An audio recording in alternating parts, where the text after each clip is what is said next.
I'm wearing a Blue Jay sweatshirt, so 100 Blue Jays.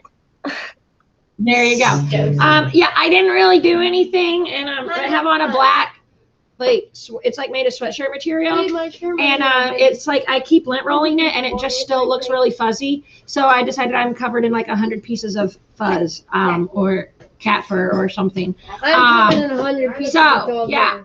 hair. Lily is dressed like an old lady. Hang on, I can show you guys that. This is totally like Lily. Pop up. I'm on your way. And then like lots of people have on 100-day shirts. Yeah, See, like, mine has 100 Jason, people. scoot over. Mine has. Can you guys see Lily? Lily's a little old lady. Little old lady Lily. Anyway, that's about as 100 days as it gets in here right now. So Maggie, you did like crimp her hair today. She's got 100 waves in her hair. All right. My shirt has 100 people on it. Miss Vap, guess what Sam's 100 day is? I tried for 100 days. I think that that's an accomplishment. Sam Curley tried his hardest for 100 days. All right. Yeah. Now, hopefully we all were trying our hardest for 100 days. Kind of the point. Now, class. Before we start reading, I want to talk about and review symbolism. Ooh, I know what that is. What is, Zeke said, ooh, I know what that is. Zeke, you have at least that many, probably like 100 times 100, Kane. Zeke, what is symbolism? It's like when doing something to symbolize something else. Okay, What he does says it's like when symbolize? you are talking about one thing, but it's symbolizing and meaning a different thing. Give me an example. Who can give me an example of symbolism? Zeke, go ahead. I think it's like the American flag is like a symbol of the. Okay. It's a symbol. Hang on. All right. Zeke said the American flag is like a symbol of America, the United States. More specifically, the parts of the flag symbolize different things. The stars represent the 50 states, and the 13 stripes represent the original 13 colonies. Okay. That's a very obvious type of symbolism, but not all symbolism is very obvious like that. If I were to just draw a shape of a heart, what does a heart usually symbolize? Love, right? Okay. That's another pretty obvious thing. A black rose. Teachers, please pardon the interruption. If you can please go on the extra form and make sure that it is current for today with your students. Thank you. I didn't even ask. Does anybody want extras today? Fish sandwich? Did you get Yeah, I do. You do? difficult? All right, hang on a second. I've got to put that in. Jason, where's your mask? Yeah, Yeah, Jason, put a mask on. I was eating my Smarties. No, put your mask on. You don't even have one. Like, put it on. Huh? You ate them all. They're in your digestive system. They didn't delete it for yesterday. I didn't eat mine all. Well, there's so much teachers on. Okay. Yeah, no. All right, current for today. Okay, so thinking about symbolism. Oh, yay. I just saw the word fish. Thinking about symbolism, we talked about, okay, the flag definitely symbolizes the states, the United States. Yeah. Statue of Liberty symbolizes, does not symbolize New York City. No, freedom. Freedom. Okay. And we said, okay, a heart represents love. If you see like the skull and crossbones, that usually is like Treasure. death or whatever, right? Okay. What does a black rose symbolize? A black rose symbolizes Not love. hate. No. Like hate and like the opposite, like complete opposite. Okay. So those are some really obvious types of symbolism. Thanks. Shouldn't have been messing with it. I don't have time for that. Okay. But there are less obvious types of symbolism. So if I were to say in Hatchet, what does the plane symbolize? Death. Death? Why does the plane symbolize death? It almost killed him. It almost killed him. What else? Give me another reason. It killed the pilot. The pilot is still currently dead It didn't kill the pilot. inside the plane. The plane didn't kill the pilot, but the pilot is dead. It made Inside the the plane. pilot die. It made the pilot die. It did not. A heart attack is what made the pilot die. Yeah, He but could have been anywhere. He I'm not could've going to still argue with been you about this. breathing. He could have still been breathing. Like Brian hard. said he wasn't breathing. Miss Ab. Okay. You got to know when enough is enough. Okay. Next thing I'm going to take away from you. Where did my chalk go? I literally had a whole pile of it yesterday. Oh, I put it all back in there. All right. Sorry, guys. We're doing it old school.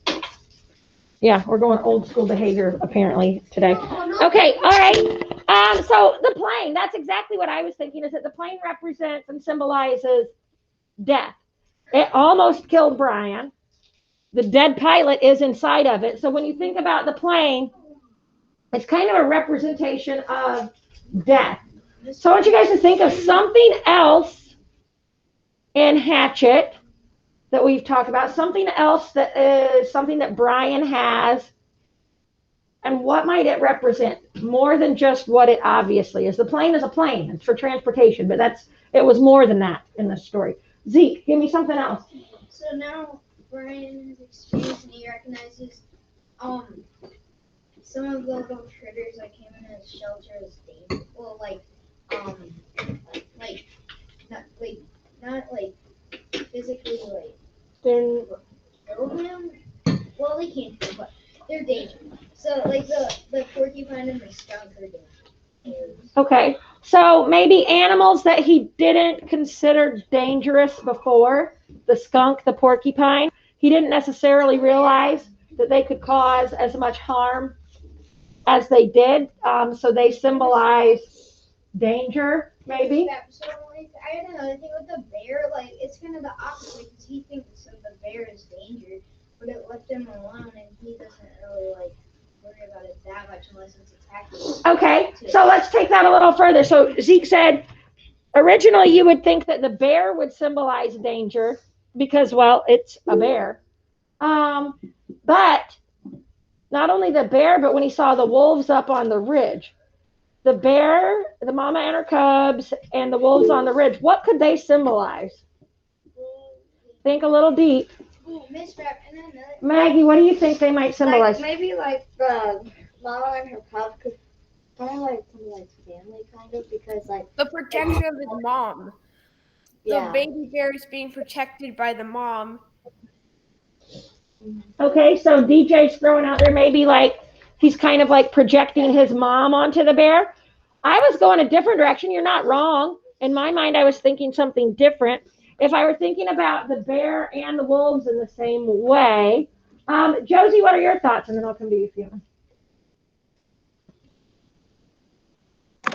that maybe his at the beginning, whenever he was upset and felt like a failure, I feel like for him, his cuts and wounds were a symbol for him of his failure and stuff that he did wrong and his mistakes.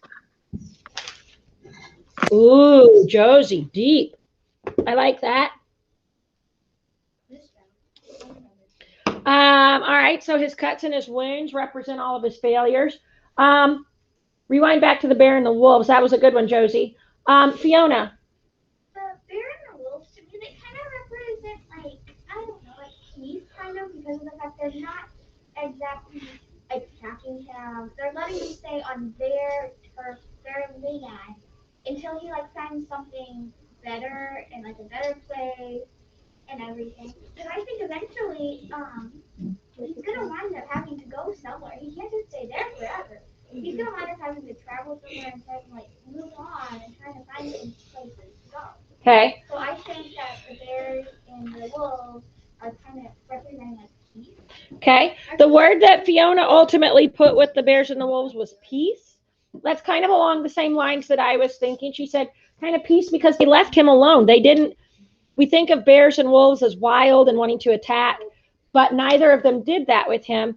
So Fiona used the word peace. I was thinking that it kind of represents Brian's new self and how he's like one with nature. And so that, yeah, like they left him alone and they respected that he's there and he's not trying to mess with them. And so they're just going to let him be as well. He's kind of like them. He's part of the forest now. He's just another thing that's there looking for food, trying to survive. And they respected that. Jason, what do you have?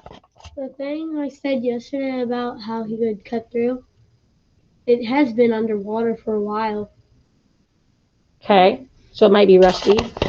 What about Zeke? We got something else? What another form of symbolism? Yeah, but when you said with that plane, he thinks of death, but like I feel like not necessarily, because like last chapter, like he's like good things came from the plane. Like he sees the survival kit and he's trying to build a raft to get it, but so he like it like symbolizes. I feel like it's opportunity because like there's resources in the plane. Okay, Zeke said he disagrees with the plane symbolizing death. Maybe earlier in the story the plane symbolized death, but now that the tail of the plane has resurfaced, he said he feels like the plane actually represents opportunity or hope, because there's potential there. There's the survival kit, possibly radio. There's some things in there that he could potentially get to, and it would help him out. Okay, what about? It still kind of does represent death because I already saw the dead pilot. Right, the dead pilot's still in there. I mean, so that's still a thing. All right, what about the hatchet? The name of the book is Hatchet. Grayson, what does the hatchet symbolize? Cameron already said that in the chat.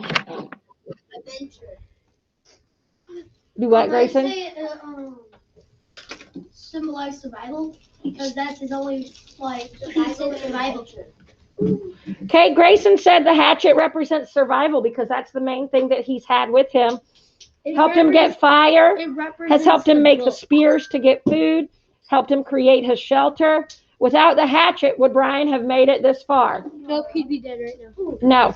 So I think that's completely accurate, Grayson. Great word choice. Hatchet represents survival. All right. So you are going to have some questions on symbolism today. But however, let's get going because we're now only 2 chapters and an epilogue from where this ends. So we are on chapter 18. We're reading 1 today. It's a longer chapter, 18. Here we go.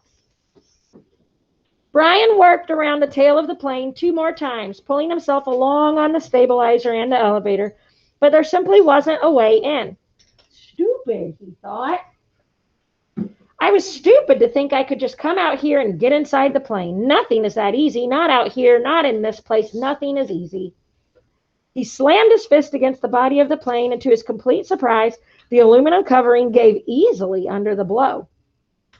He hit it again, and once more it bent and gave, and he found that even when he didn't strike it but just pushed, it still moved.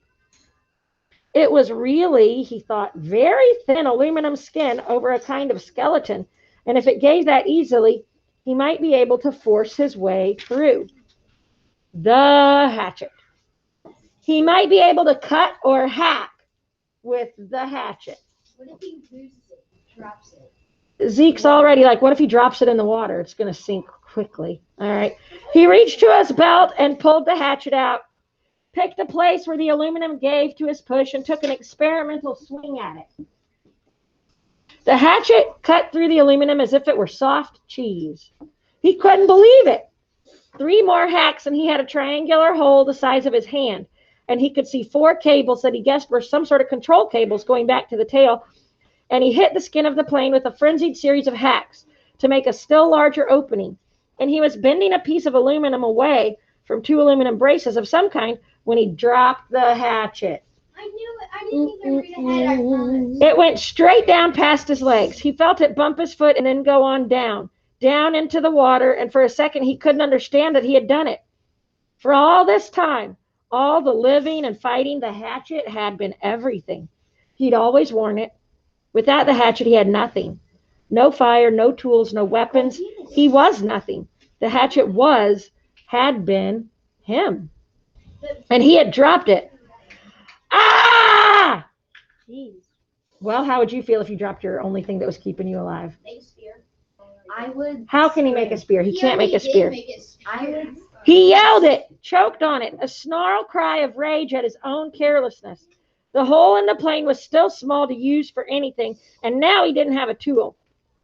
That was the kind of thing I would have done before, he said to the lake, to the sky, to the trees. When I came here, I would have done that. Not now, not now. Yet he had, and he hung on the raft for a moment and felt sorry for himself, for his own stupidity. But as before, the self-pity didn't help, and he knew that he only had one course of action. He had to get the hatchet back. He had to dive and get it back. But how deep was it?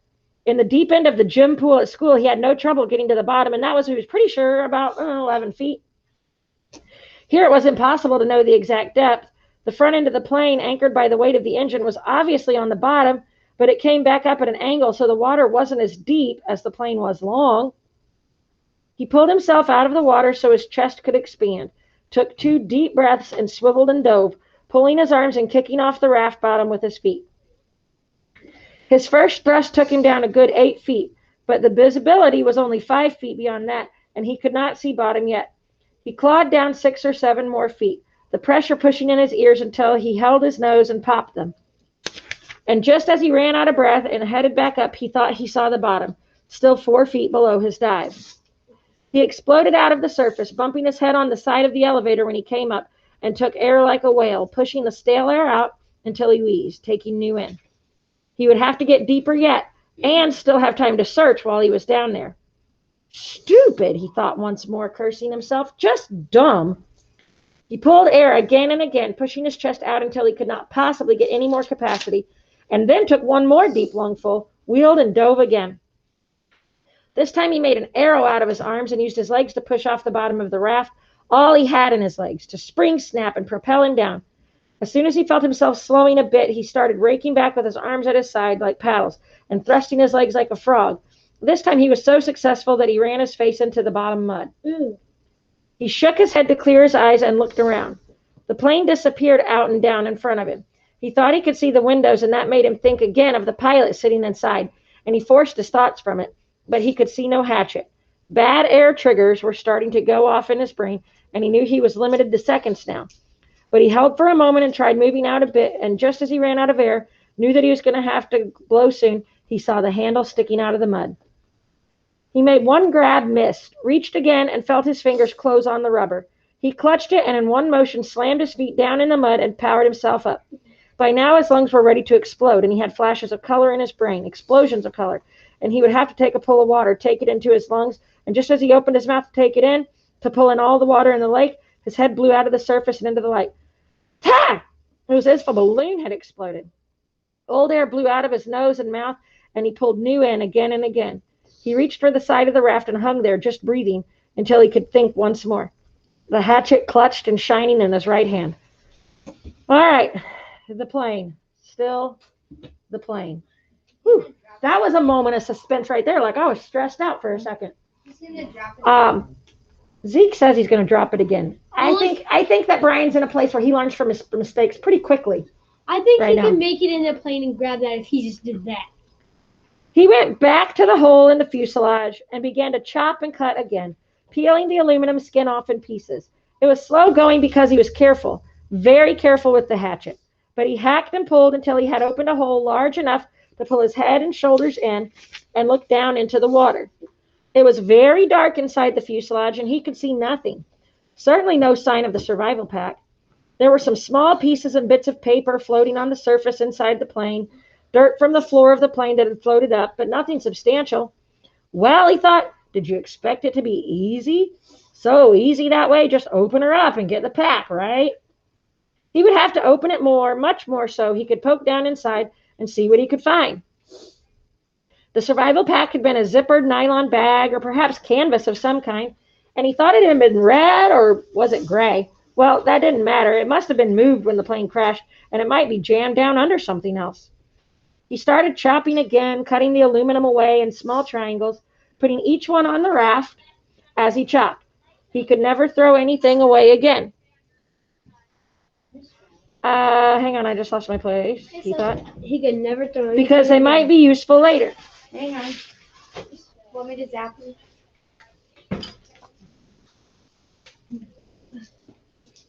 You okay?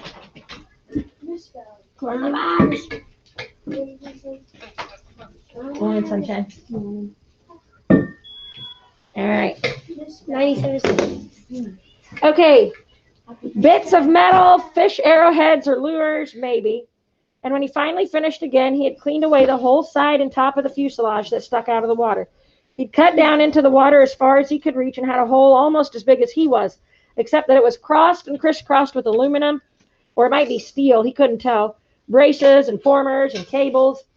It was an awful tangled mess, but after chopping some braces away, there was room for him to wiggle through and get inside. We are ready to do our first challenge of the day. You're going to have 4 options.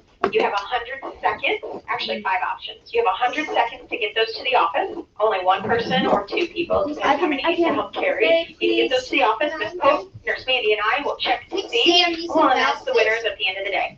So, you may bring up either 100 inches of yarn, 100 paper clips, 100 buttons, or 100 pencils. Time starts. Sam's the fastest. Start. Yardstick in the closet so we can measure. Yardstick. Go, go, go. Yardstick in the closet. On the left. Okay. That's probably it. That's probably it. Go, go, go. Run, run, run. Whoa, we got that right. Go, go, go. Inches. Very nice. I gotta count the paperclip. Yeah, I will. Stop. No, that's Sam's. Don't pull it no more. I gotta go find more. Okay. 40 inches. Miss Brad, can you take it down there? No, Sam. 80 inches. 20 more.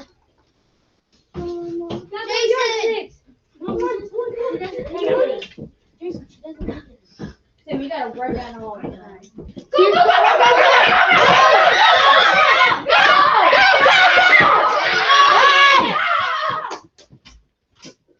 Okay. We have 100 inches of yarn going up there, we think. Okay. I knew I didn't have 100 paper clips. Can I do the next one, please? Can I do the next one? Okay. The fastest runners will do it. Fastest runner. It's gonna have to be one of the boys to get up there. Okay.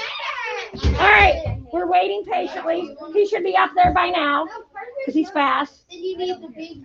Okay, let's just start about Miss Fab. I think we should start where he said they could all be useful. Wait, I'm not doing for Sam. No. He said LOL. Wait, we need to get 100. We All need right. Miss Fab, Never we a need- dull moment around here, friends. Miss Fab. I'm waiting because she's gonna ding dong in a second and say If Sam she won. says 100-year-old. No, she said announce the winners at the day. At the end of the day, yeah. Oh, I wasn't listening. I was just ready to measure. Okay. All right. Here we go. I have no idea where I was. Let me I'll find give my you spot. another yardstick. It's at we're on him to wiggle through and get inside. Miss Fab. Okay, it was crisscross, braces and formers and cables. Room for him to wiggle through and get inside. Yeah, let's just have those ready. You never know. Oh, wait. Wait. All right, boys and girls, time is up. And we had several people quickly get in here with all of our items. I'll make announcements at the end of the day of all our winners. Our next challenge will be at about 9:30. Okay, 195. I need to get a bunch of Hour supplies from now. out. All right. Miss Fab. We have Miss to. Fab, We are on my book, the top of page 179, but it's a different page. Somebody else give me 166 for us. Miss Fab. 156. 166.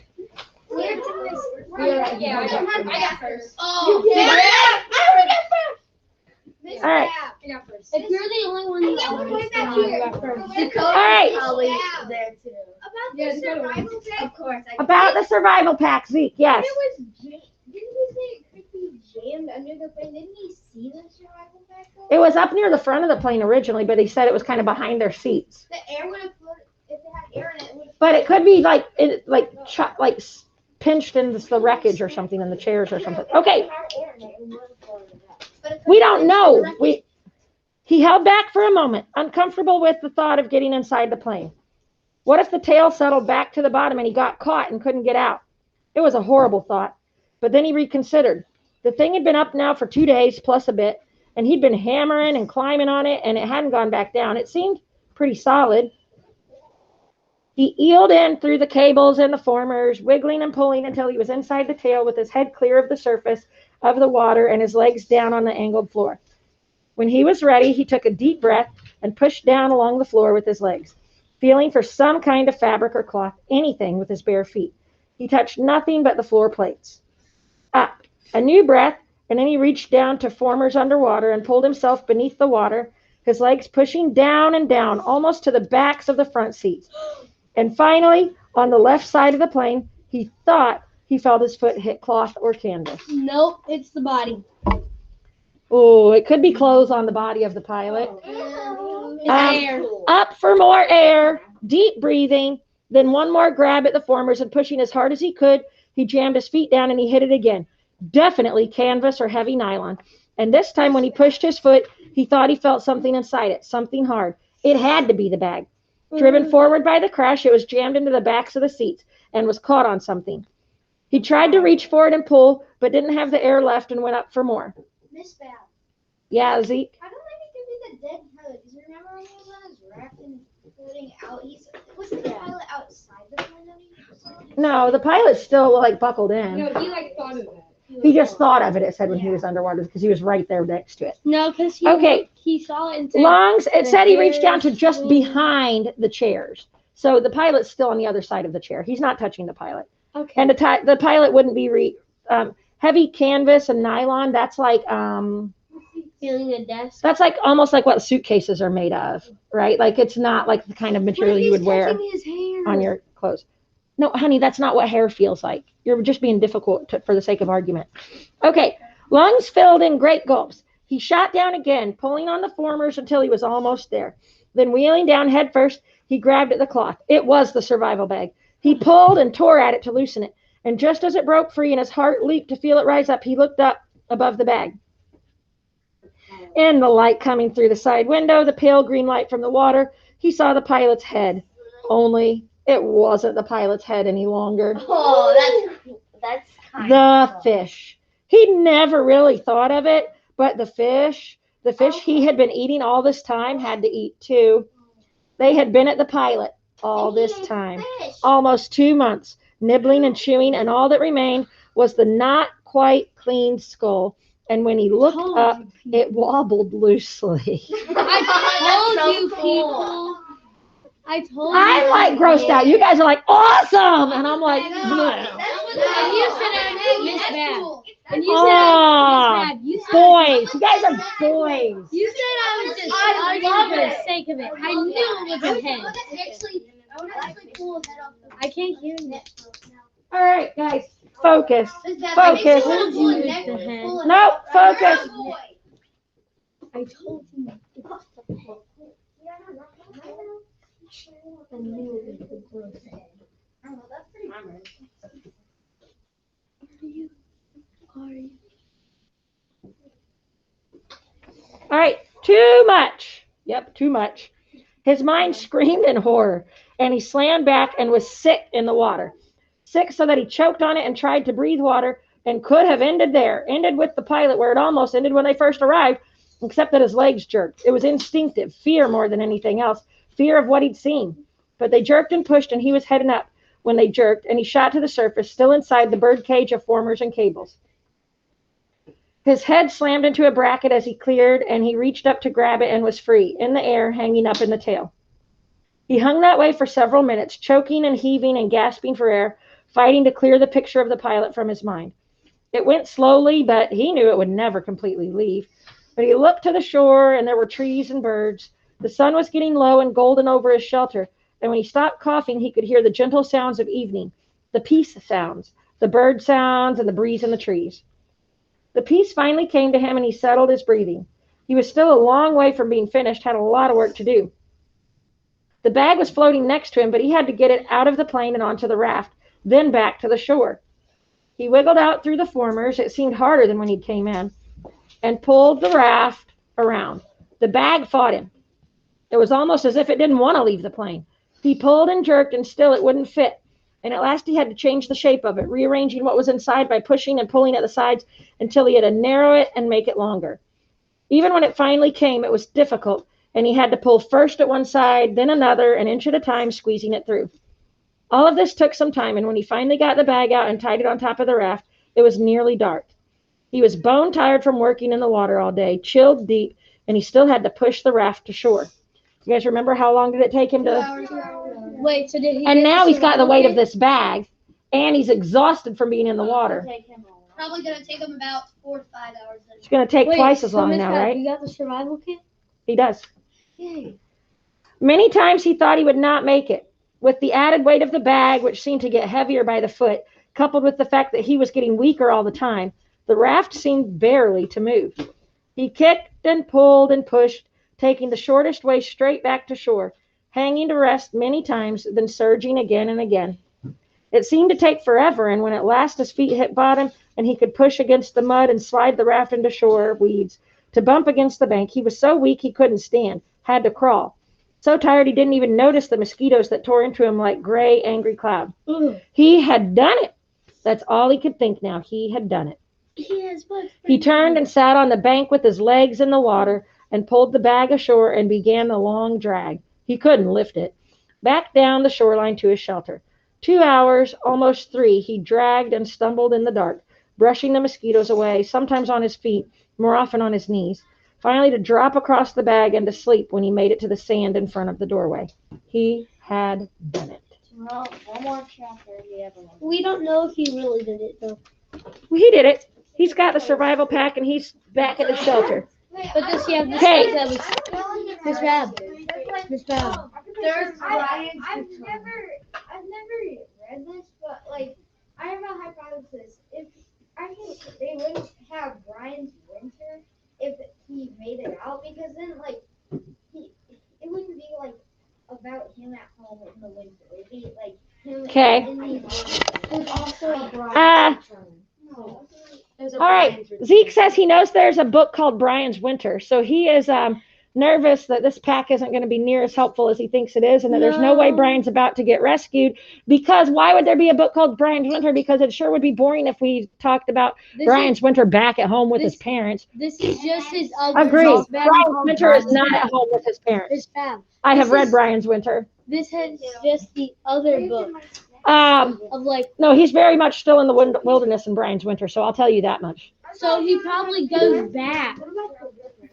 Josie, Brian's Return.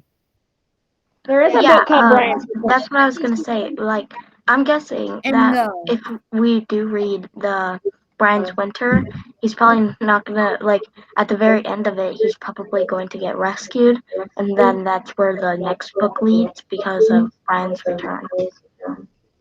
I've never read Brian's Return. I don't know that one yet. But, Him driving off in a plane.